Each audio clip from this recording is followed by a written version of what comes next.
Okay, everybody take a nice big deep breath and let it all go. I am here only to be truly helpful. I am here to represent him. I do not have to worry about what to say or what to do because he who sent me went with me. I am content to be wherever he wishes, knowing he goes there with me.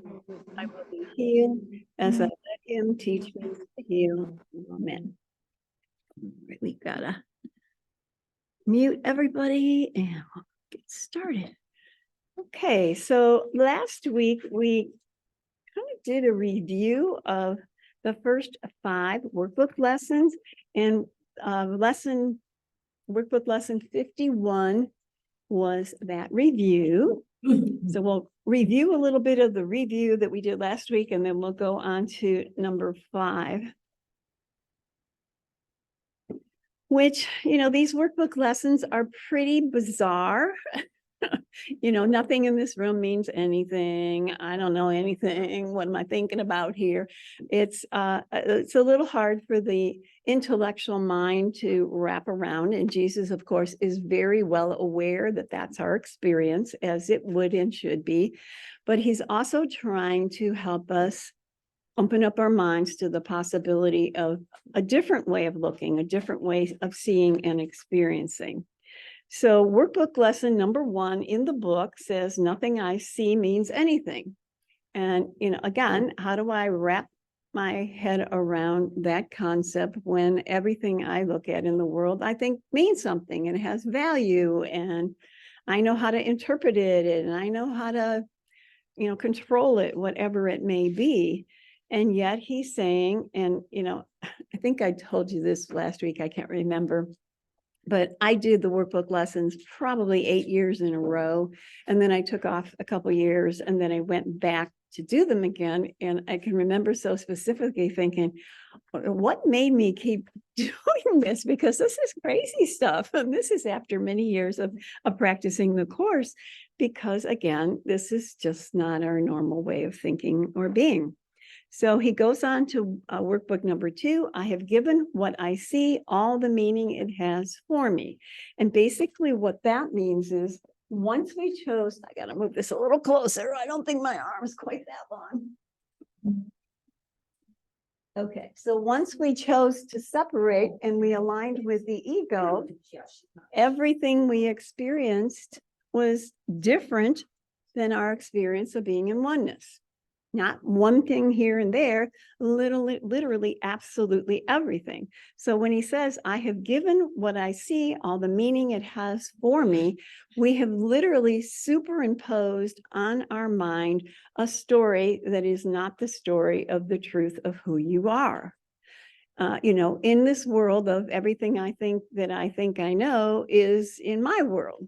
And you come over and tell me another world or another experience is the answer.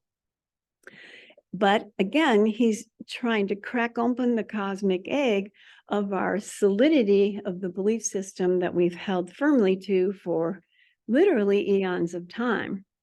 So he goes on to say in paragraph 2 there, or lesson 2, excuse me, I have judged everything I look upon, and it is this and only this I see.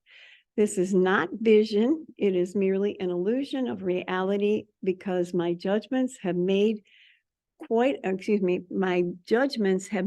made quite apart from reality. And I'm just going to stop there. So I have judged everything I look upon, and it is this and only this I see. So once we chose for separation, everything we saw or see is an alignment with that thought system. And he's telling us, and this is not vision.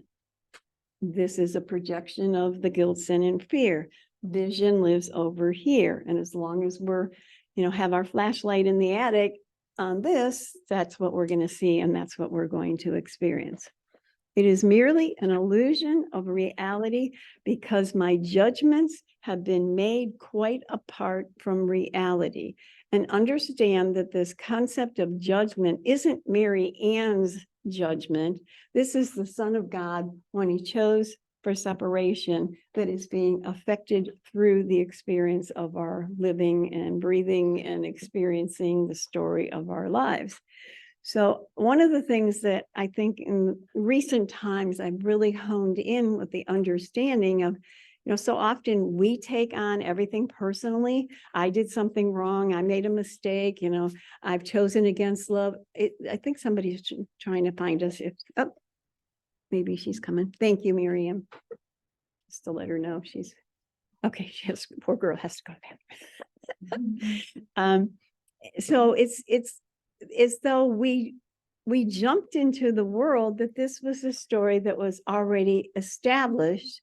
And even though I, as this individual, will say, I'm an innocent victim of the circumstances, it was the Son of God who chose that thought system and then projected it into the world where we experience this, and it was already set up. But we can't forget that the Son of God chose this, and this is why we're having the effect of this experience.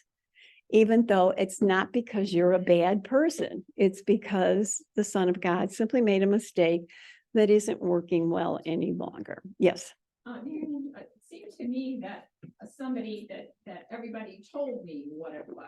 It doesn't seem to me that I Right. told everything. Okay. This is how this is how that is, and then all the learning you do in Right. school is all about what someone else tells you. That's why that was difficult for me, is I couldn't see how I was involved in that. Yes. In that activity first and foremost. Yes. And that's part of the trap.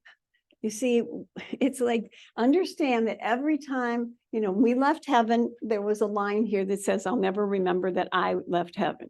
When we had the choice between the ego and the Holy Spirit, we chose the ego. Then we drew a line that says, not me, I'm not responsible, and only this is reality. Then when we projected into the world this story of separation, guilt, sin, and fear, we drew another line and we said, not my fault, I'm an innocent victim. The church, the society, the rules and everything, I'm an innocent victim of all of those. Like the snowball effect, and everything looked like exactly somebody else did it to you. Absolutely. And it's just a huge conglomerate of I'm an innocent victim of this world that I don't have anything to do with. And that's why he keeps leaning us in the direction of, but wait a minute, you, the puppet that's being operated by the choice, aren't responsible for it, but you are the puppeteer. You're not the puppet. And we're so enmeshed in the belief system and the playing out of I'm the puppet that we don't know that I'm really the puppeteer. And I'm one of the characters the puppeteer is playing out. One of the other ones is my brother, who I project the guilt, sin, and fear in, and then play the part of an innocent victim in relationship to. So I'm an innocent victim. They're the perpetrator. This, story's ending, and there we go. But it's all set up as a trap to keep us stuck in the illusion. So there's want them to be the perpetrator, but that you feel they are. You don't want them to be that. You want.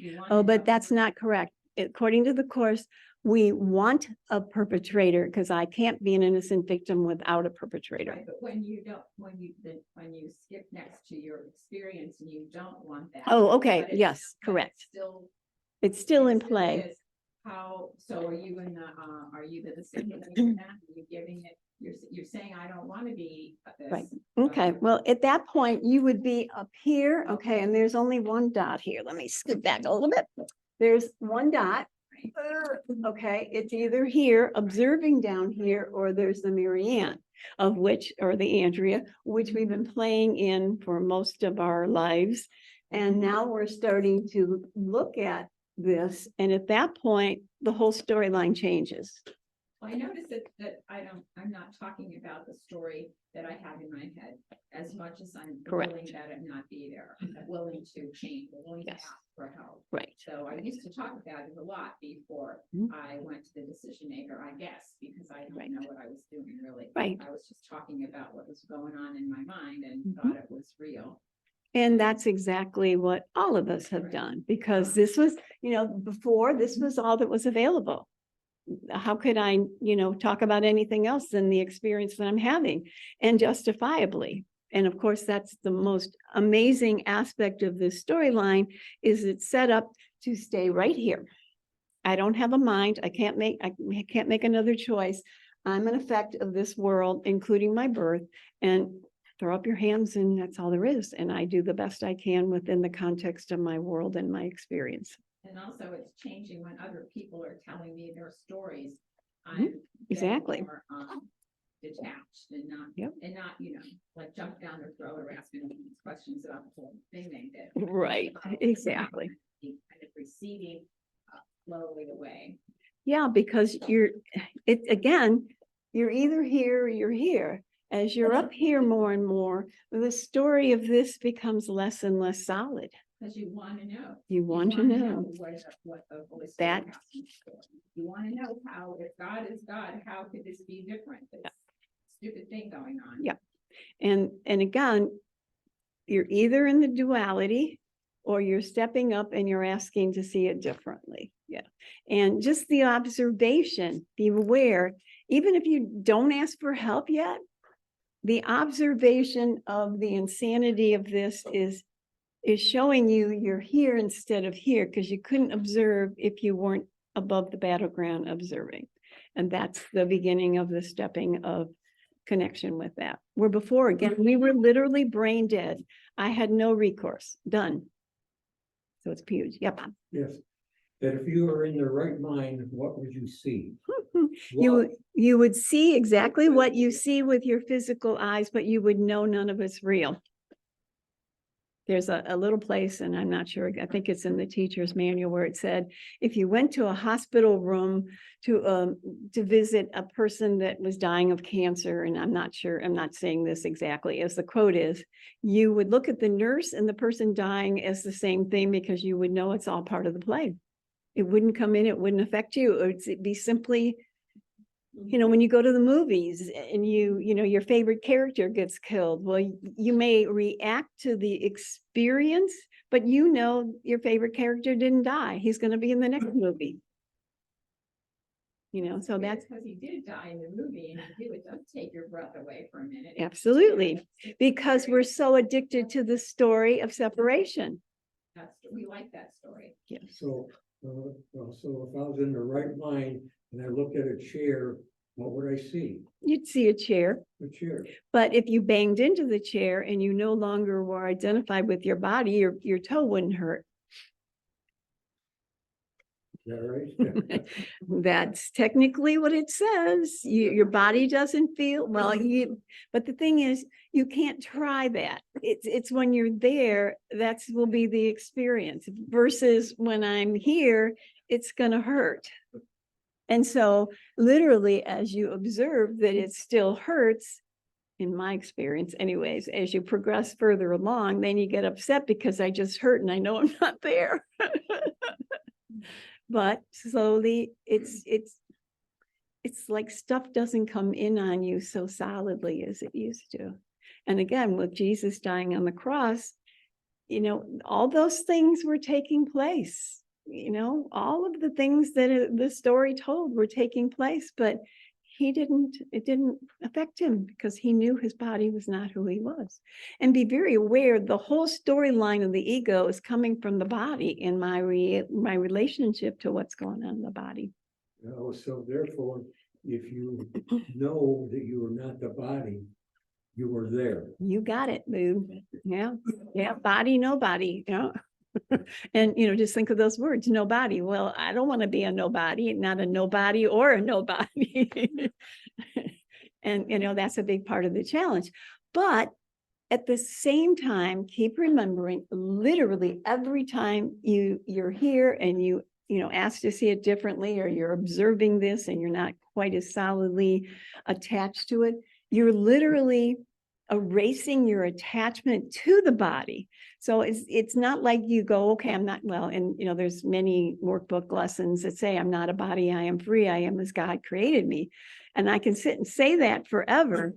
But when you ask to see yourself as you really are, each time you do that, your solidity of your attachment to your body starts to fall away, until one day, literally, I don't have to say the words, I'm not a body, I am free. I will be free. And then when you would look at yourself in the mirror, you would see nothing. Or you would see something, but you would know that's not who you are, because it isn't who you are. Right. Yeah. And right now, dang, I still think it's me. And I still care about what happens to me. I still care what other people think of me. And, you go through the list of whatevers. The chances are if you saw yourself in the mirror, that you wouldn't recognize you anyway. That I have read or experienced experiences of other people who have had that happen, and it's like being in what's that, Twilight Zone. It's like you're going through the motions, but the character who you thought you were is no longer the character who you thought you were. And some of the accounts I've read, this is an experience people have had, and then they come back to being solid again, but they still have the memory of that kind of esoterical experience that leads them forward to wanting something more. Sometimes when I'm home in my house, where I've been for a number of years, Right. that I feel as though this really isn't my home. That's a good thing to feel.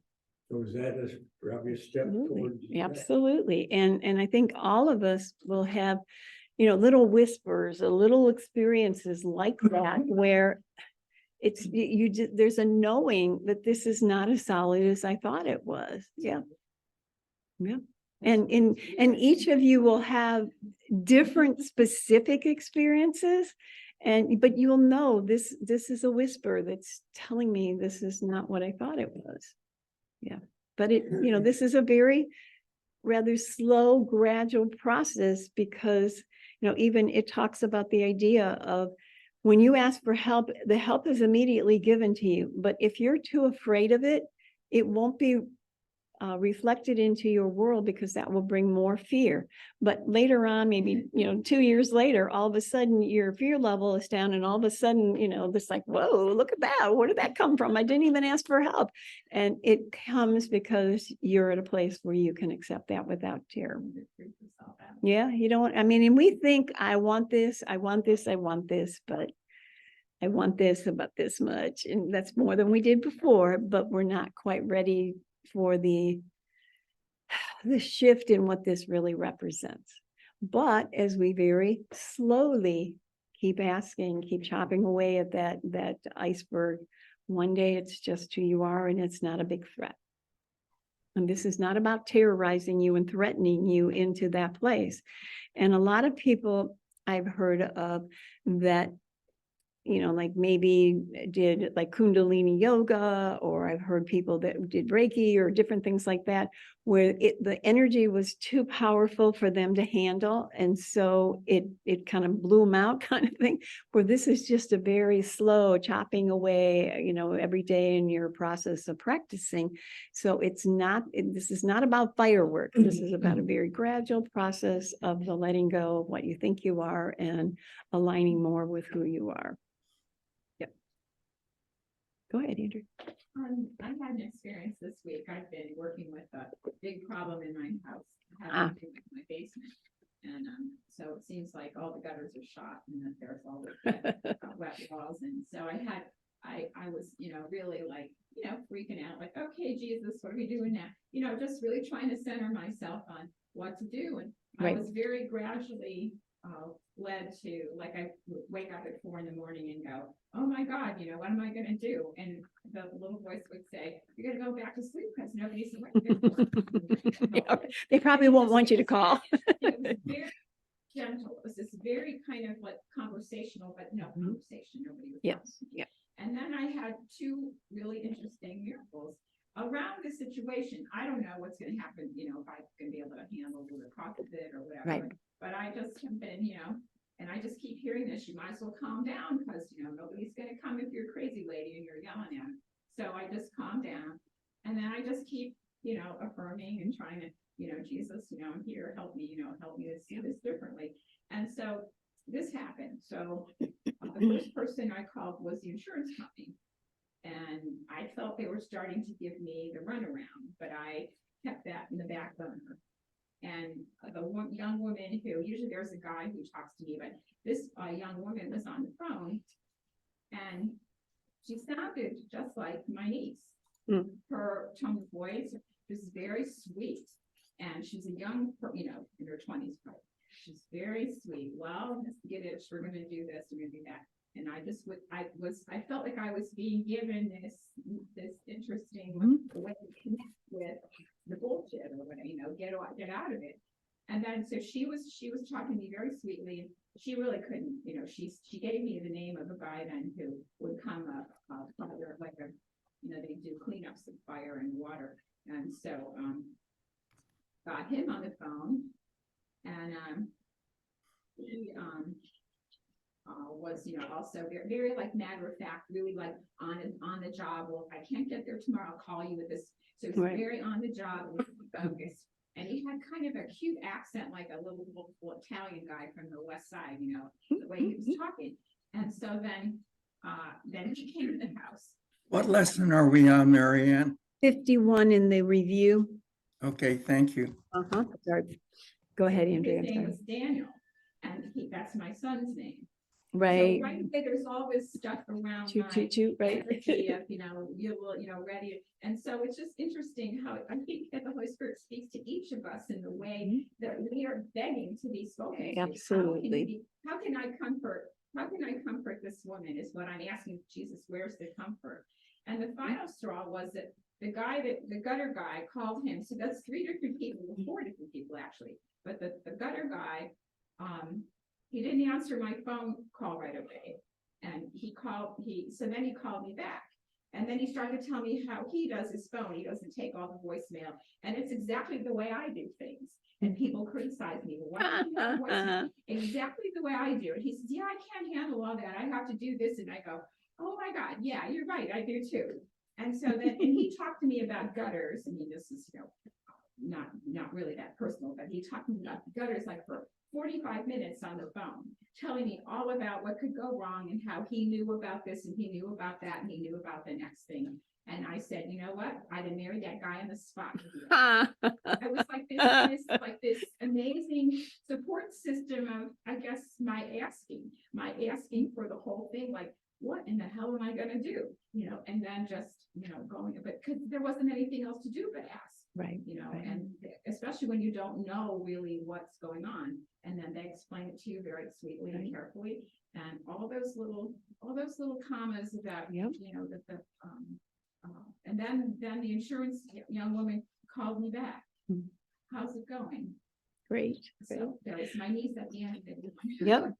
But I thought the beauty of that beginning of the conversation, Andrea, was this concept of I can come from rant and rave, and I'll probably get rant and rave. But if I come the best I can from a still mind, then I'm going to experience more of this still mind. So what do you do if you're in rant and rave? You're going to start with rant and rave, and don't judge it, don't attack it. Just realize I'm not calm. I'm a crazy person right now. But observe what kind of a response you get from one or the other. Now, you might yell and scream at somebody and you might get your words heard, but it may not come back as smoothly as you might want it to. And as we spiritually mature, slowly your ability to come from that place of more and more peace will allow the response of peace, because you are literally, the response you get is literally you. It's not the world. Right. Yeah. So just be aware of how that works out. And I just loved how, almost everybody you spoke with told you this was good, this is okay, because of the connections of different things in your world. And, some other person might hear that story and go, no big deal, Andrea, what does that mean? But to you, you knew that each one of those, that made sense. There was a reason. That was really for me, that was like if I had all that, the rest of it just receded. Like the rest of it was, well, it's either going to get fixed or it's not going to get fixed. And yes. So then you'll see how it goes. And, there'll be other people to help you too. Right. Is kind of what I carry with me. Yeah. that Yep. this is the experience I had, and, Yep. you know, and it could like have freaked me out, like it could have been like, Mhm. wow, dang, this guy, you know, he knows all about gutter, you know, this must be weird, you know, and just because it is kind of weird. You tell Right. people the story and they say, well, that's nice. Yeah, exactly. All right, so line 2 in paragraph 2 in workbook lesson 51 says, actually it's line 3, I believe. No, line 4. It is merely an illusion of reality because my judgments have been made quite apart from reality. So what Andrea was saying is when she came from a place of peace, she was literally asking for a different kind of a response. So a different kind of response, which was in line with vision, came versus the projection of guilt, sin, and fear, because she allowed that shift to occur of, I want an answer, but I'm not frantic and upset and irritated about what's going on. And that allows that kind of a smooth transition to something different. And, you know, I show this chart sometimes of when you're coming from the past of irritation and upset, you're going to bring that same energy to the future. When you come from a place of stillness in your mind, or, you know, an I don't know mind is another way to put it, then you have that empty space that allows that peace and that reflection of love to come forth. And it will come forth in the form of which you're dealing with whatever you're dealing with in life. It's only common sense. It's The common sense, person who's answering the phone is not your enemy. right? Of course. This is a job that they're doing a job. Why would you get upset at a person who has nothing to do with the situation? Well, that's a logical question to Right. ask, Bob, but I assure you across the board, that's not the way most people think. Because most people say, I got a problem, you're supposed to fix it. Why aren't you fixing it the way I think you should fix it? And when you shift that to, wait a minute, I don't know. I want my, you know, whatever project needs to be fixed. I want that fixed, but I'm not going to interfere with how that comes about or what it's going to look like.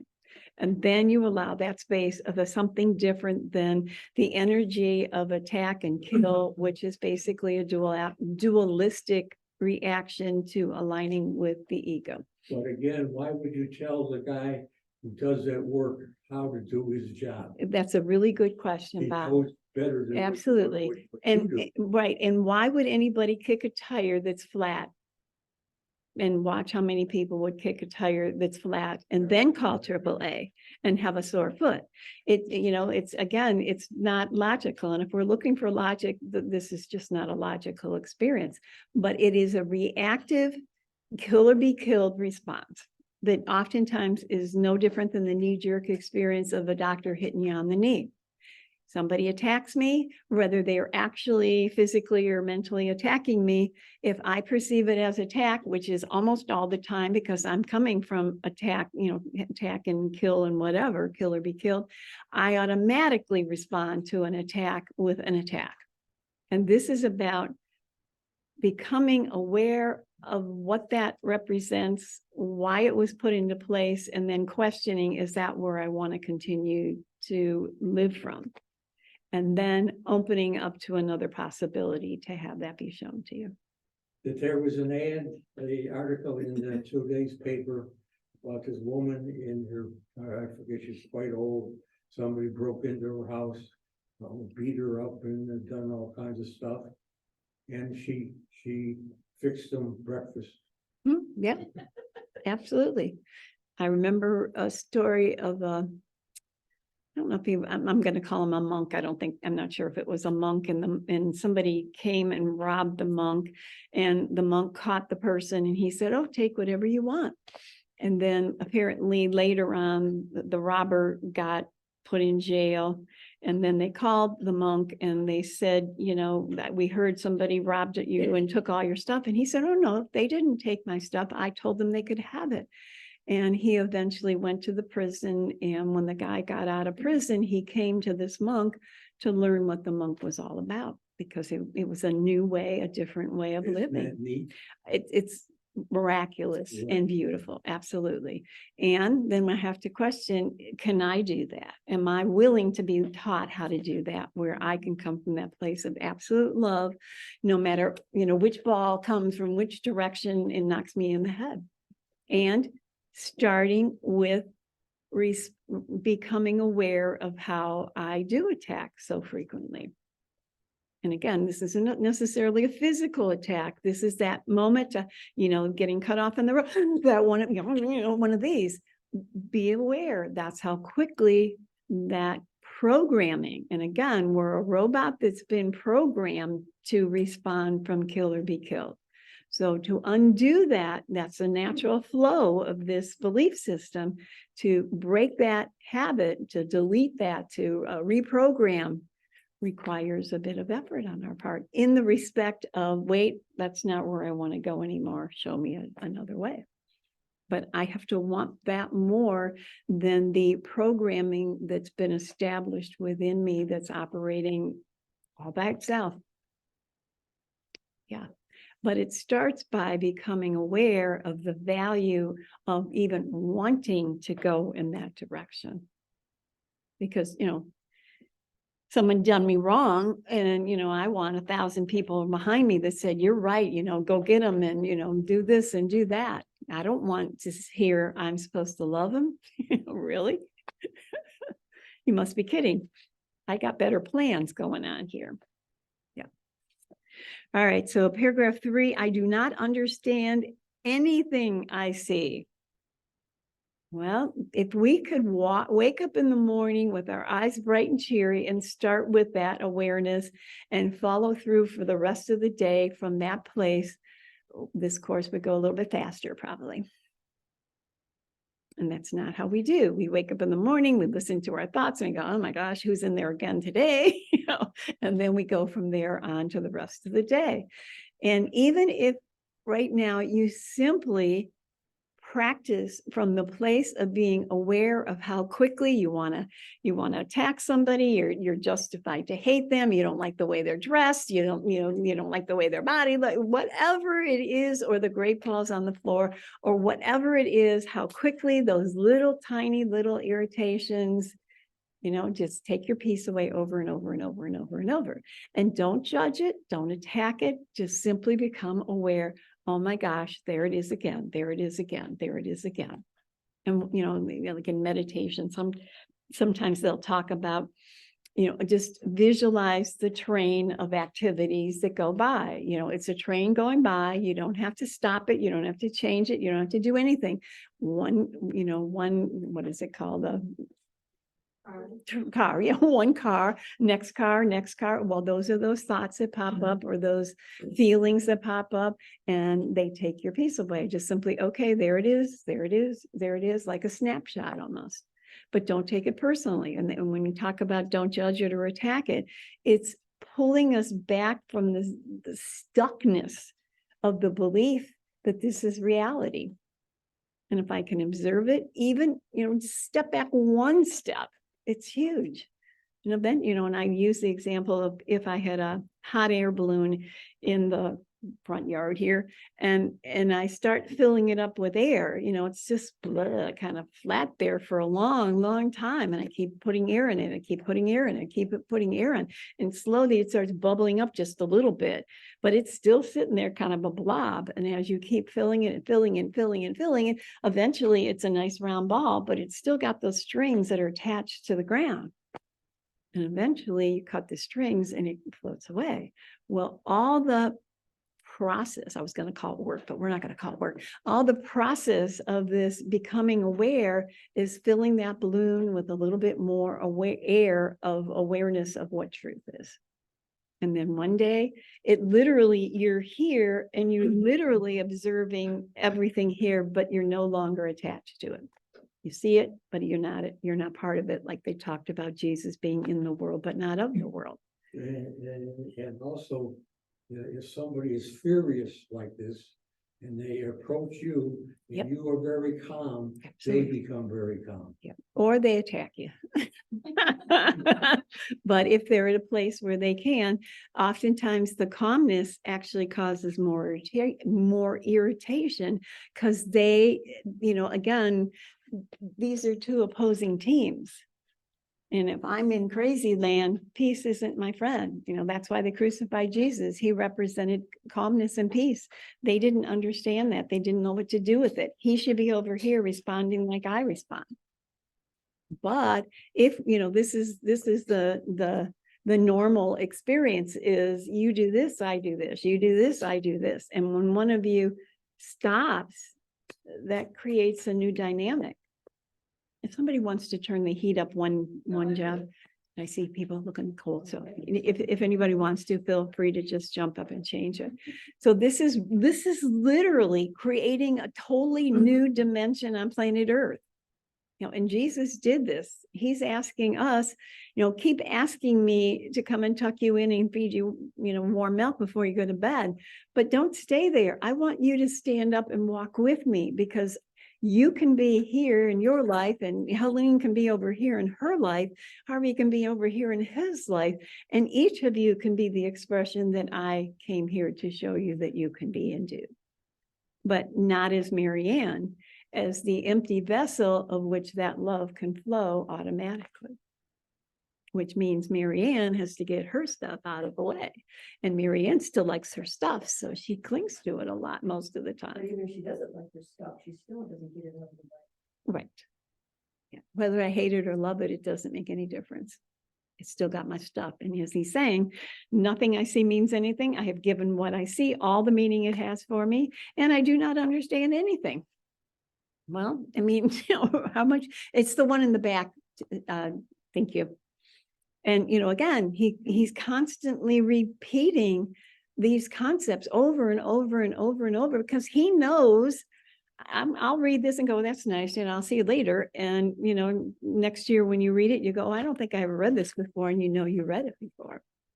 But then maybe the 15th time you go, oh, wow, that really makes sense. And I'm ready to do that.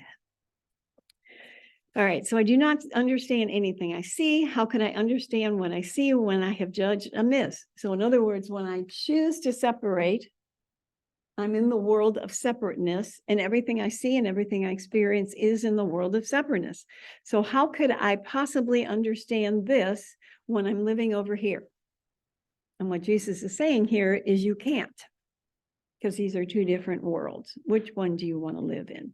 And if you really want this one, you will continue to, no matter how many times you fall down and scrape your knee, just like a baby learning how to walk, you eventually pick yourself up and you step back over here. But just like a baby learning how to walk, that may take many, many, many, many times before you can actually physically walk across the room. But if you want it bad enough, you will keep working at it until that becomes your natural flow. And just like I give the example as well of learning how to drive, when you're first learning, you get your hands at 10 and 2 and you make sure this is it. And today we all drove here and you don't even remember driving here. And that's how literally automatic this process will become, just like the belief in the ego was automatic when we started. Solidly automatic, no thinking required. Now we're shifting that to the other side, but that transition from this to this is a rough ride. Because this part keeps pulling you and calling you, this part keeps pulling and calling you, and it's like, which one, teeter-totter ride, which one's got me? And this one is sort of convenient, comfortable, used to, and all that kind of stuff, except for I don't really like the results any longer. It's dawning on me the results of that are not really bringing me the joy and peace that I really want. I'm right. I'm in control. I'm an individual. I'm special, which are all things that I cherish, but the love remains on the other side. All right, so paragraph 4, these thoughts do not mean anything. Oh boy. And, again, throughout the course, he tells us very specifically, and he's not kidding. He's not making up this story. You don't hear, you don't think, you don't read, you don't see.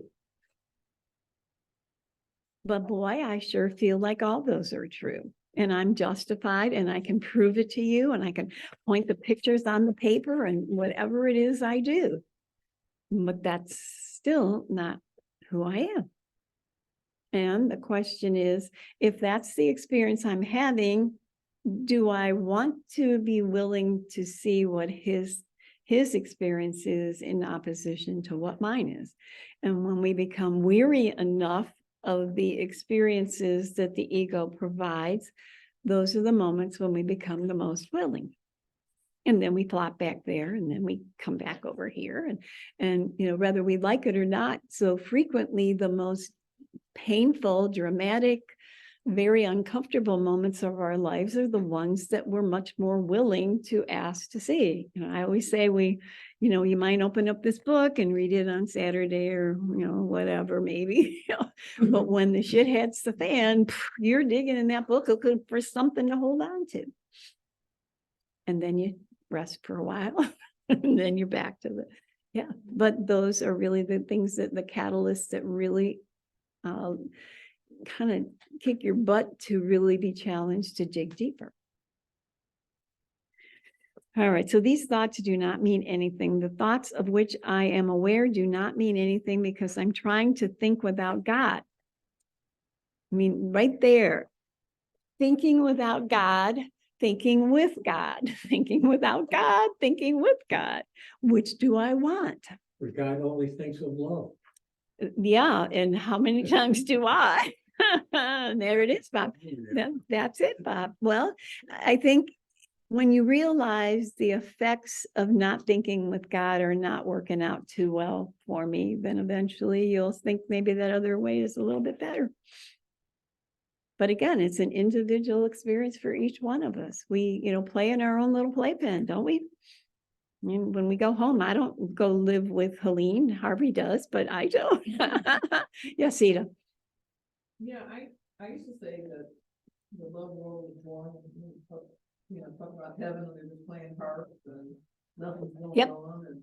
But really, to choose love of this world is not born, because if you say that, all of a sudden things start happening to see if you mean that. Oh yeah, man. And yes. The other day, someone was telling us, we've been in a specific course for a year about loving everyone, basically, non-duality. Oh yeah. And we only have one more, course lesson left together. And so on the second to last lesson, this guy comes out and starts talking about how you people are okay, but the other people are not okay. I mean, for a year he's been in this, and he said, I feel okay in this group, but not out there. And then he starts talking about how he carries a gun and like he lives in a neighborhood that's violent. And people are like, oh, thanks for your truth. Thank you. And then I said, just keep your mouth shut. Yeah, right. Yeah. But so I said, well, you're not gonna like what I say. I said, my friend who also used to carry a gun says, this is a world of love. And love is the most potent thing. And love is what we're supposed to spread, no matter where we are. Yep. And I said, I don't understand why you're bringing this up now. And we've been in this course a year. But that's such a good example of why Jesus repeats the same words over and over and over and over in the course. And we keep coming back over years after years after years, because it's like we hear the words, but they're not going in and we're not living them. And well, it's because I'm not willing to relinquish the hold on what I accept and what I believe in order for him to show me a different way. And we're all guilty of it. I mean, I don't know if guilty is a good word, but we're all playing that game. And as you become more and more aware, and, hopefully that fellow will eventually come to the realization, oh, this means I'm in fear, I'm in terror. Well, if I'm in fear or terror, I'm not in love, period. Or peace, absolutely, yes. And at the same time, I wouldn't say the man should get rid of his gun. If the gun is giving him a sense of protection at this time. He probably needs that, but that's not the top of the ladder when we're talking about the course. Yeah. Yeah, and I think he said, and because of this course, I've been able to put my gun away sometimes. Oh, that's cute. And I just said, well, I hope one day you turn that corner and. Yep. And can embrace, everyone. And because there's certain people you hated. Yep. Or feared. I don't Yep. know, whatever. Special love. Yeah. Yeah. Special Yeah. fear. And that's one of the things, well, not that he doesn't say everything a lot, but one of the things he repeats frequently is if there's one person or one thing in the world you don't love, then you haven't got the course. Right. And again, that's not to make you feel guilty or bad or I'm a failure. It's the realization you're either love or you're not love. There's no middle of the road here. And I can acknowledge that I'm not ready for this and, want to work towards this, or I can be over here and say, I'm there, but you're not really there. He started yelling. Oh, yeah, I can believe that. And I'm like, whoa. Yep. But sometimes you get too much love. Well, keep remembering, if you're on this side, too much love is not your friend. This is the opposing team. Yeah. And to become aware of that is a valuable experience. Because again, so much of the course is becoming aware of what we're up to. Thank you. I think I'm love. I think I'm a pretty decent person, even long before I was in the course. But am I the love this is talking about? And am I willing to love no matter what? Even if, in Jesus' experience, he's being attacked and called names and spit on and crucified. Will I still remain in love? Yeah. So I was reading the whole paragraph. Mhm. Can you help me understand? Sure. And you're in paragraph 3? I'm in paragraph 4. Okay, thank you. Can you help me understand number 8 where it says, my thoughts are meaningless, but all creation lies in the thoughts I think with God. Okay, so my thoughts and the thoughts I think with God are totally different. My thoughts are coming from here. The thoughts we're being asked to align to are God's thoughts, which means I have to be willing to push these out of the way so I can let this come forth. So does that mean the thoughts that we have on a daily basis? Yes, ma'am. when we're asking for help? Well, I would say when you're asking for help, you've turned that corner and let's see. So in paragraph 3, line number 7, it says, I can exchange what I see now for this merely by being willing to do so. So when I'm willing or I'm asking, I'm saying, this isn't working, help. Show me what your plan is. Yeah. Does that help? No, Okay. really. No. But Okay, but okay, no, Because- start with your, and again, the course is very specific. Don't hide under the carpet. I'm upset, I'm irritated, I'm pissed, I'm whatever it is that I am. Take that, start with that. Don't pretend you're Mr. Nice Guy or Miss Nice Guy. That's the truth of who I am and where I am at this moment. And then when you can calm down a little bit and kind of step back and start to think, oh, I'm studying that blue book on Saturday, maybe I could apply this. And then you take a deep breath and you go, okay, Holy Spirit, this is really what I think of my brother, and it's certainly not love. But I want to come to the point where I can see my brother through the lens he sees him through. Okay, take a deep breath, Holy Spirit, I want to align to what your way of being or seeing is instead of mine. Okay, and then you flip that coin and you're walking in the direction of understanding. Now, the trick with that is you could do, let's say you're really upset with somebody and you do exactly what I said. And the person's still an idiot, okay? That doesn't mean they're instantly going to look different or act different or be different. In fact, as I said a few minutes ago, they may even increase their ability to attack. But as we keep doing that, every time we do that, we're literally putting a new shingle on the roof that's allowing the rain to come pour down. Okay, so one shingle, if you got a big, huge hole in your roof is good. It's a start, but it's not done. It's still going to rain in your house. But as you keep asking from that level, instead of from this level, each time you do that, you're putting another shingle on and it's closing up that hole till eventually the hole is closed. And then you will respond only from this side. And each time, as that number 7 says in paragraph 3, I can exchange what I see now for this merely by being willing to do so. When I'm asking to see it differently, I'm stopping the flow of the, I'm going to use the word energy. I don't know if that's the best word, energy of the belief of the ego. And you're saying, I don't know, show me your way. You're turning the shit, Absolutely. not until it's turned. Absolutely. Keep doing the process. Yes, correct. And again, each time you do it, something's happening, even if your world gets even smellier. And I like to think of it as if you have a closet and the closet's so full that you literally have to push the stuff in and then slam the door closed because it's that full of junk. And then one day you finally think, okay, I'm going to clean the closet. So you start taking it all out. You got a pile for Goodwill, a pile I'm going to keep, and a pile for I'm going to give to my friend or whatever. So now the whole house is a mess. But you're really cleaning the closet and you're really going in the direction of having your closet be clean. So eventually you get rid of the Goodwill, you give your friend stuff, and then you place all those items back in the closet. And now you go, oh, wow, my closet's all clean. Isn't it nice? But realize that in the process of doing something different, it may get messier before it gets cleaned up. But each time you take an item out, each time you get rid of an item, it's actually cleaning that closet. It still feels like. Oh, it feels worse. Actually, Yes. you're not getting an answer. Yes. You- Oh, you really want the yes. Answer to be that you wish they'd get the hell away from you and leave you Yes. alone. Yes. That's your- Very frustrating at the Right. beginning. So you're Yes. frustrated. So just kind of say, I just kind of say, okay, Jesus, if you're listening, I don't like this. Help me. Yeah.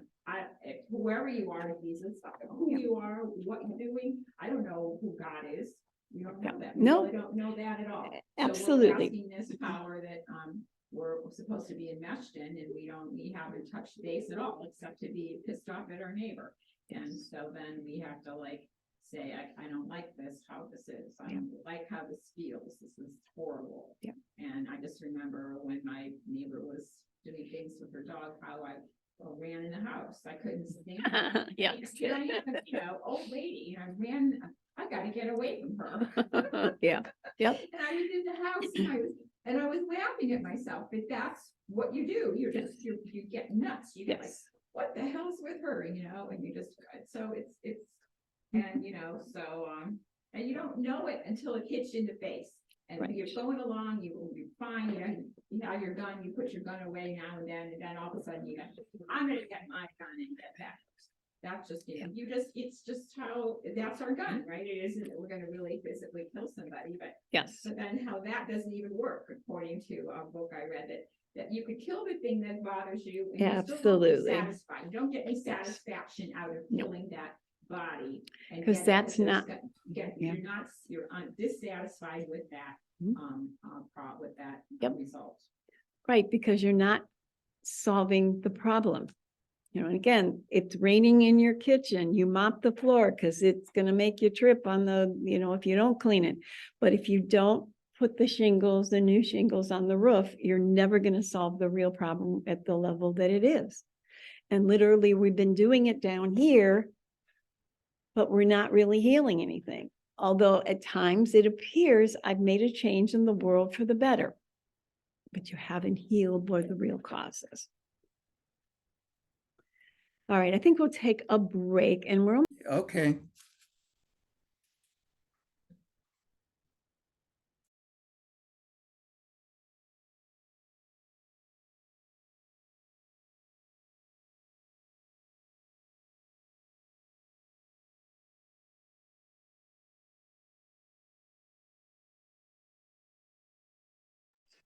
She should look at her phone. She might hear it. I just told her she's got her mic on.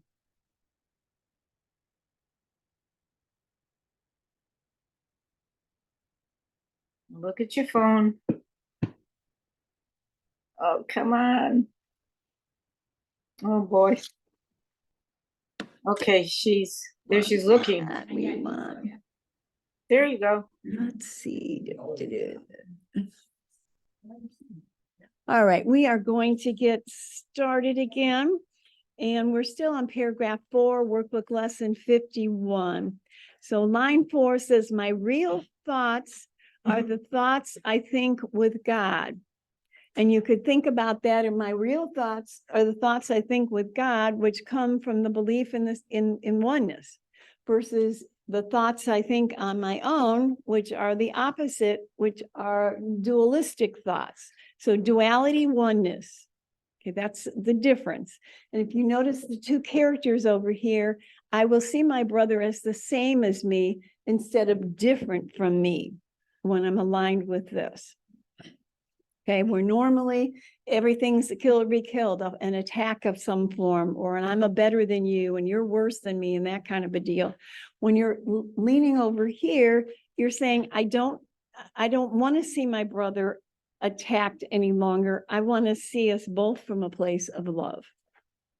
And then it's really not your business what the outcome of that's supposed to look like. And it's hard to let go because we think we know.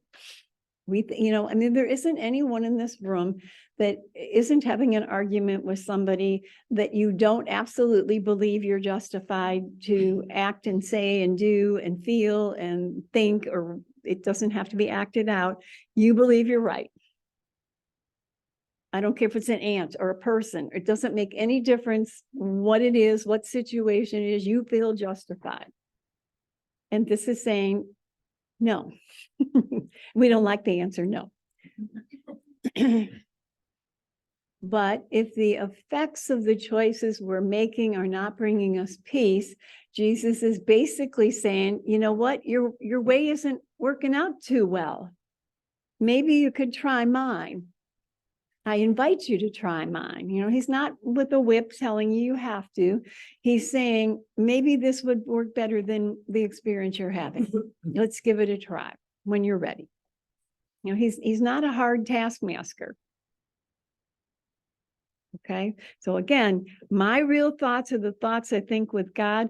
The thoughts I think without God are my thoughts, and they're not going to ever bring me peace or love or connection or oneness.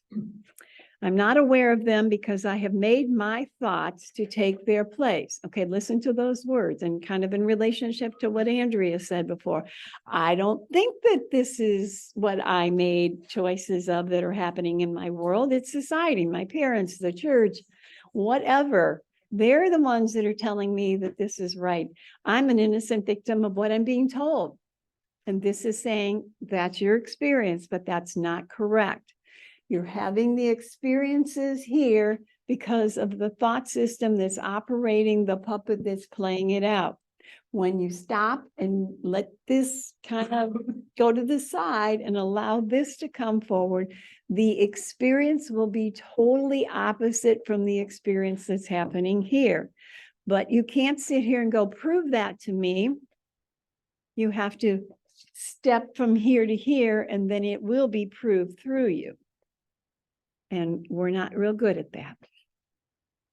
I'm willing to recognize that my thoughts do not mean anything and to let them go. So when you catch yourself in the tizzy of whatever the next thing is that's happening in your life, whether it's a fearful, anxious, terrifying, uncomfortable, whatever the circumstances are, generating in you, to stop and go, wait a minute. He's telling me my thoughts are never, ever, ever going to work. And he's got a better idea. Am I willing to let that happen? Yes. So, on the internet, on YouTube and other places, there's a lot of fear mongering going on. And sometimes I just say to myself, wow, they're just telling me where they're at and inviting me to join them. Mhm. And If you wish. if I wish. Yeah. But it's so easy, Mhm. the stock market's gonna crash. Absolutely. There's gonna be another pandemic that kills half the population. Yep. This is not my business. Nope. Yep, but look at, I mean, even look at yourself today, because, you know, today you have come to the conclusion that's none of your business. But my guess is, you know, 10 years ago or however long it was your business and you were all in it. And, you know, became fearful and upset and whatever. And as we keep stepping away from this thought system and spending more time in this thought system, the stuff of that just doesn't pull us in the same. Yeah, it's still jabbering away. I'm not saying I won't be in it tomorrow. Oh, no, absolutely. Yes, correct. Yes. In it tomorrow. Or in 10 minutes. Yes. But you'll begin to become aware, I'm just not pulled in as often and as deeply and for as long as I used to be. Yeah, sometimes it gets me pretty good. And then you smile and you go, there I go again. What drives you right to fear, and you go, now what am I gonna do? Or how am I gonna, how can I manage that? You Yeah, can then you ask say- for help. Then Yes. It feels like it is the end of the world or whatever, and then that's your old way of thinking. and Yep. We have to, and that's what everything does to goad us back to Yep. Jesus.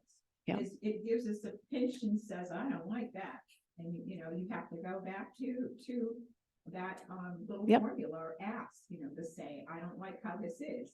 You know, and before you thought, well, you were just stuck with it. Yep. And now you're not, so. Yep. You And don't have to keep going around like the mouse in the wheel with the guilt, like, oh, I should have said this and I should have done that. Yep. Oh, maybe this, instead you go, okay, Jesus, help me to see it differently now. So this is the next time, and the next time will be better. yep. And David just wrote, he just said, hello, God. And the course would say in paragraph or workbook lesson 4 review, line 6, I am willing to recognize that my thoughts do not mean anything and to let them go. So when you have the churning going on and you catch it, stop. Wait a minute. I don't want to go down that road again. And you know, just think of it as a Y in the road. I'm going this way. It's not working out too well. I got to stop and take the other, you know, the other way. And be cautious not to think I've been going this way for a long time. I'm a bad, terrible, awful person. Okay. The ego loves that place. Okay. Because it gets you, yes. So the moment you catch that, oh, wait a minute, I have another choice. And it becomes a constant emptying. Yes. And as Helene said, and it becomes, this is a process. This is a practice. It's not a natural flow. It could take you years to get to the point where what she was saying begins to happen more and more frequently. But right now, start with where you are. If you forget, wait. If you forget, wait. And don't take it's, I love the image of a little child learning how to walk and he falls or she falls down and you get a hammer out and you just beat yourself bloody. And that's exactly what we're doing every time we're not responding from love. And I now have an intellectual awareness that I want to respond from love. And instead of loving myself for not being there yet, I take out the hammer and beat myself bloody. And the egos go, and just stop. I don't know, Holy Spirit, fill in the space, fill in the blank. Yes. So when we were on break, Mhm. Dale and I were talking about something, and when I came back in, when you started this Mhm. part of the class, I had an aha moment. Mhm. And it was all because I read the sentence that says, I have done this to defend a thought system that is hurting, and I no longer want that. Yes. Yeah. So I am willing to let it go. That's it right there. Yeah. Yeah. And it doesn't matter how far this way you've gone wrong. The moment you catch that, slide you back down to the possibility of another choice. Yeah. Beautiful. Because it's such a qualitative experience. It's not Yes. about the body. It's about your ability Never. to accept and to, Yep. become aware. Yeah. And once you're aware, everything else melts away. You just become, grateful. You become, you're like you're there for, for a few minutes or a Exactly. few seconds.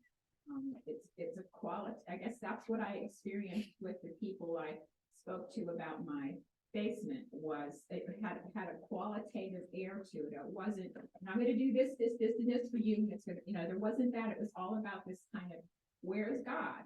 What, you say like God's not in my basement. Well, that's technically true, but Right. also it's my In the possibility of the basement, God will show up if you ask him. my issue was the basement, so I'm not gonna ask for something else. It's just that I thought that was the issue, but so then that becomes clear that it's going to be, that it's, just like everything else. Yep. It could be anything else going on, but that's what becomes. Yes, right. Which takes us to number 5. It says, I am never upset for the reason I think. Which basically means I'm not upset because of what's going on in my basement. But dang, where I'm sitting, I think I'm upset because of my basement or whatever else is falling apart or upsetting or irritating me in my world. Anything. But start there. I think it's thus. And then when the awareness of, wait a minute, the course keeps reminding me it's never upset. I'm never upset about the scenario that's going on. I'm upset about the cause of this scenario that appears to be where my problem lies. And again, I can have my watch not working, okay? And I can set my watch at the right time, and twice a day it'll be the right time, but my watch is not fixed, okay? I can manipulate it and make it look like it's right. But until I take it apart, take out the battery, replace it with another battery, which is basically what happens here. Wrong battery, dead, no, not working, and put in a new battery. And this is the God battery. But I have to remove this one in order to find out what this is. There is no time. Well, there you go. Talk about that. That was a good one. And yes, timeless time. Misery, no misery. Yeah. All right. See everything out here as an extension of self. Oh, The exactly. basement is an extension of self. Exactly. Yes. It's a piece of shit, I'm a piece of shit. Yes. Yeah. It's falling apart. I'm. Label. Mhm. Yeah, exactly. Yes. It's a level of then non-involvement. Yes. You're all involved immediately. Well, look at this and look at that. Yeah. Just like. Well, of course you are. just like Yes. Those varmints in that were Sure. digging up my yard. Well, look at them. Look, aren't they with this, that? And then it Yep. had to go to another level in order to dissipate that. Yep. Aggravation or that fear, to turn out it was just something that would cost money and I had money to pay for it was like a gift. Yes. And one oh, of go. the things that I do sometimes is like drop that pronoun my, Mhm. Be helpful. Yes. Yeah. Yep. Has Yep. nothing to do with, my basement, Yes. my hair. Yes, exactly. Or as somebody that left at the halftime talked about having a horrible dream, my dream. Yes. Okay, nighttime dream versus daytime dream, but they're all the same. And we know if I'm being chased by a monster in my dream at night and I may be panting when I wake up, we know nothing happened. We don't believe that in our daytime dream yet. But eventually we will realize this simply is a dream that has literally no effect on who I am. And it can't be, if there's only one mind, it can't be personal. There is no such thing as personal. Absolutely, because there's only one. There's nobody to fight with. There's no one to argue with. There's no one to compare to. It's only one, the same. Soon as you're in any aspect of duality, you know you're over on the other side. And this is about noticing I'm on the other side again. Oh, well, that's what good little egos do. And don't make a big deal out of it. Become aware of it. And then just go, okay, I can ask differently now. And again, no matter how far out you go in the way that you wish you hadn't, stop. If I'm on a tightrope, if I go crooked, it doesn't matter if I go this way or this way. I have to balance out. But don't do this and then fall on your face and then have to drag yourself back up and get back on the rope and then balance again. The quicker you catch it, the faster this process will go. And when you fall off, just say, I fell off and get back up. You know, because the ego doesn't really care how it gets you back off the middle. It absolutely is totally impersonal to how it gets you back there. Whether I'm upset about something that may happen, this just happened, or I wish didn't happen, or whatever it is. It's right there next to you. And the answer of the Holy Spirit, and the only answer of the Holy Spirit, is nothing happened. Not very comforting. Not very satisfying for the ego. And yet that's the gift of knowing who you are. It's like dodge them, you know? Absolutely. Things and bumping into It's this exactly and what that. we're doing. Yeah, and we're just playing a game. We're just playing a game. And Yes. it's a lot of fun. to do. Sure. Well, it's a lot of fun to us, or we wouldn't still be playing. And we are little kids. Tell them when you stub your toe. Oh, yeah, same thing. Just the thing. Yep. Yeah. Or something supposedly horrifying in the world. Rough. But if the world is not real, how could it be rough? And, you know, I'm not ready to accept or believe that or live that at this time. So it's going to cause me pain unequivocally.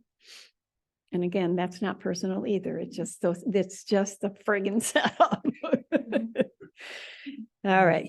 Yeah. Self-preservation is our Yes, support system. absolutely. I need, Now you can't get away from that until you do. I want to be the hero of the dream, and I can only be the hero of the dream if there's a dream and there's duality. Boring if I'm, you know, the other way around. All right, so number 5, I am never upset for the reason I think. Again, unequivocally, across the board, I am never upset for the reason I think. Goes on to say, I'm never upset for the reason I think because I'm constantly trying to justify my thoughts. What does that mean? I'm trying to justify that I'm right by having chosen against what love is. And I have to then defend myself. And I do it over and over and over and over and over again. I'm constantly trying to make them true. Well, I'm trying to make the lie true, and then I need to defend the lie. And it's very similar to trying to hold the ball down in the pool. You can hold it down, and hold it down, but eventually your arms get tired and it's going to pop up, and that's its nature. Well, we're trying to hold the ball down. Prove that I'm right, prove that God's wrong, and be very aware when I'm trying to prove God wrong, I am choosing for the ego. Okay. I make all things my enemies so that my anger is justified and my attack is warranted. I don't usually suggest people I underline in their book, but if you're ever inspired to, I would underline that. I make all things my enemy. In oneness, you can't have an enemy. In duality, there's a me and there's a something else, and the something else is the problem and not the me. But both of these characters are coming from this thought system. So who's the problem? Is it the this, or is it the thought that made a dualistic experience where I think I'm the innocent victim of another aspect of my own mind that I see as seemingly separate from me? I know, crazy. All right. I am aware of them because I have made my thoughts to take their place. Understand, he's saying, I am not aware of them because I made thoughts to take their place. We set this up. I got my thought. God, you leave your thought over here. I got mine, and I'm going to go with it. And then I'm going to pretend that I'm a part of something different than what that thought is. And I'm going to blame everybody else for the fact that I'm separate from the love of God. I'm not at peace. It's your fault. And is it, you know, you can fill in the blank of whatever the heck happens to us. That's the problem. My body, my basement, the animals that are eating my foundation, my health, that I don't like the weather. It doesn't matter. Anything can be put into this package of I'm not happy. And it is because, get those fingers out. And he's saying that may be your experience. In fact, that is your experience, but that's a lie based on a lie. And it's never going to be a truth because it's based on a lie. And your experience will always be, I am an innocent victim of what's going on here. And if they would change, they would do something, or if I got healed or whatever, I'll be okay now. Your body may get healed, but if you're still coming from this part of your body or from your part of mind, you're not really healed. It's just like, doing the thing with the watch. I can make it the right time a couple times a day, but it's not fixed. I have not realized how much I have misused everything I see by assigning this a role to it. And again, he's constantly, very unequivocally saying these statements. I have assigned the world this role. And what is the role? I'm an innocent victim of something or someone. And Jesus is asking us, observe your day. How many moments of your day are you saying in your mind, whether you're consciously aware of it, I'm fine, except for they did this, they said that, they acted this way, they didn't do what they were supposed to, and on and on and on and on and on and on and on the story goes. And whether we like it or not, there's so many choices. It's an unlimited stream of possibilities. So when And- somebody asks you, how's your day going? Don't tell them. They If you're want really to know. real. I don't know what they want to know. Yeah, right. I want to not be, get off track. Not say much because. Yep. Like, nothing's really happening. Yeah. And then nothing's happening, right? Yeah, Anyway, just, yeah. How's your day going? How's your week going? Yeah. How's your life going? Yeah. Yeah. We're not watching that anymore. One of the things Ken often used to say is act normal in the world. And I always thought, how can I act normal in the world when you're telling me there's no world? It's like, that's a crank I can't quite get to work. What is normal? Right. And yet what he was really saying is you don't walk around with your book pounding people over the head with it and say, well, the Course says this or whatever in your daily life experiences. You live the principles of the Course in the process of going to work and doing this and doing that and associating with your friends and your relatives or whatever it is you do, but you keep holding your mind to who you really want to be. It's not about, and not that if you woke up in the morning and got terribly inspired to go live in an ashram or wherever it is, that you shouldn't go there because you'll have your issues there instead.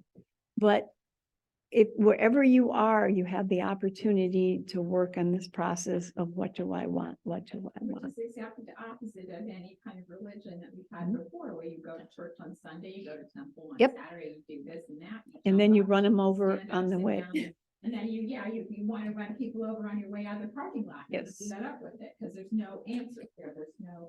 Correct. No common ground as much as you might sing the songs well with them and. Yes. you And that agree can be with them. nice, I it's mean, nice. It's not a bad place to go, but Yeah. it's a whole different way of Yep. living. It has to do with, Mhm. stand up, sit down and Yeah. roll over, whatever. Bite, bite, bite. Oh, that's a cool one. I never thought of it that way. Yep. And it just takes all the pressure off. 'Cause I remember like, shoring up all those things, having to know how to do this, and know how to do that, and you know what this is, Mhm. and that is, and taking tests. And now you just roll along and keep asking Jesus, and if you have any luck, you get some, you keep asking and asking, and there's gotta be a pony here somewhere. Yes, yes, exactly. All right. And again, I have not realized how much I have misused everything I see by assigning this role. And what is the role? You're the enemy. I'm the innocent victim.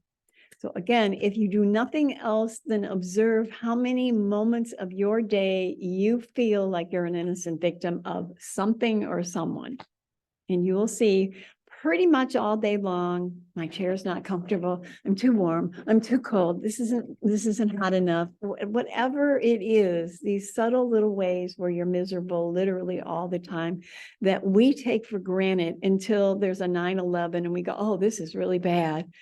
Literally every moment of your day, you're unsettled in some form or another.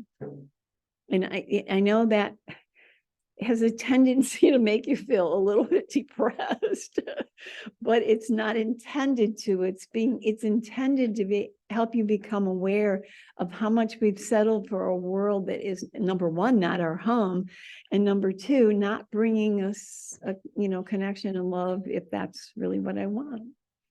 And we settle for so little. Well, it serves the purpose of keeping you away from your mind. Absolutely. How else do you stay mindless? And that's all. this You're is for. right. To A keep you- equals B. Yep. Yep. Absolutely. None Yep. of it means anything. Absolutely. And that's, it's hard to take the chunk of my life experience and say, none of this means anything. That's like crazy, Megan. You ever have friends that come up to you and say, what have you done for fun lately? You don't even know what fun is anymore. Yeah, I think Kathleen had something, and then I'll get you if I think you had a comment. My body, my. Mhm.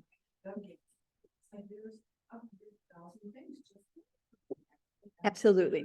Irritated, annoyed, and fed up, and, but if it's not a home and this is not real, how do you, and you wanna be at peace, how can you be at peace when my hair is not the way I like it, can't see through my glasses, they raise my HRA, I get money back, it's like. Yep. Okay, so you're just like, oh, give it to Jesus, and you just be like, smile, and. Okay, We're but not homeless. It's not my home anyway. right, but in the saying of the words, now I'm homeless, you've already decided to be homeless. You're not staying in the moment of, I don't know. You're staying in the moment of story, and catch the, I know. I know. Another example. Exactly. Of the scenario. Right. It's like, in any of those scenarios, Mhm. how do you stay at peace? when Okay. All that stuff is annoying. It's 100% annoying, but think about having a flashlight in the attic and it's black except for where you shine it. If I'm shining it on, this is misery, that's horrible, this is terrible, blah, blah, blah, blah, blah, I'm going to continue to only experience that. When I stop and say, Holy Spirit, I want to see this differently, you're literally turning your flashlight in a different experience, a different way of being. Holy Spirit is not saying, okay, well, now can't believe, we can see everything already. No, It's but like, if you No, continue to turn your flashlight over here, you will now see through the lens of love instead of duality, which will continue to perpetuate more and more duality. When you shift it over here, again, in lesson number 4, you're saying, I choose to have them be replaced by what they were intended to replace. I don't know. This isn't what I want anymore. I want to know what you've got instead of what I've got. I don't know what that is. I don't know what it looks like. I don't know how soon it's going to come or what it's going to smell like. It's got to be better than this. And But what will you do with your if hair? if I'm holding the flashlight here, I'm not holding the flashlight here. And we can use this example. Oh, my little person fell off. He must be in the bag. But there'd be a person walking towards this or the person walking towards this. If I'm walking towards this, I'm going to get this. Unequivocal, end of story, we got it. If I'm walking towards this, I'm going to have this. So begin to catch how frequently I'm walking over here. Don't judge it, don't attack it, just become aware. That's the game I'm playing. So And- it's just basically the moments. The like moment is aha moment always- that I have. yes. Those are the ones to Yes. focus on Yes. and to be with, and not Yes. my hair is a mess, my glasses are smudged. Yeah. I. Yeah. Broke my toe or Whatever it is, yep. What else is- And catch it, more and more quickly and then literally question, okay, what are my thoughts focused on? Wah. Have Guess that. what? Wah is going to bring me more wah. And be aware you're the ruler of your world. If you put the effort on wah, you're going to continue to make baby wahs. Okay? When you stop and go, man, I'm tired of this. Help. Again, with Bill and Helen, there must be another way. That was the exhausting moment of enough. And of course, we're going to go back to well, lots in between before we're totally focused on, I don't, I just want this, absolutely nothing, every time I catch this, I'll flip over.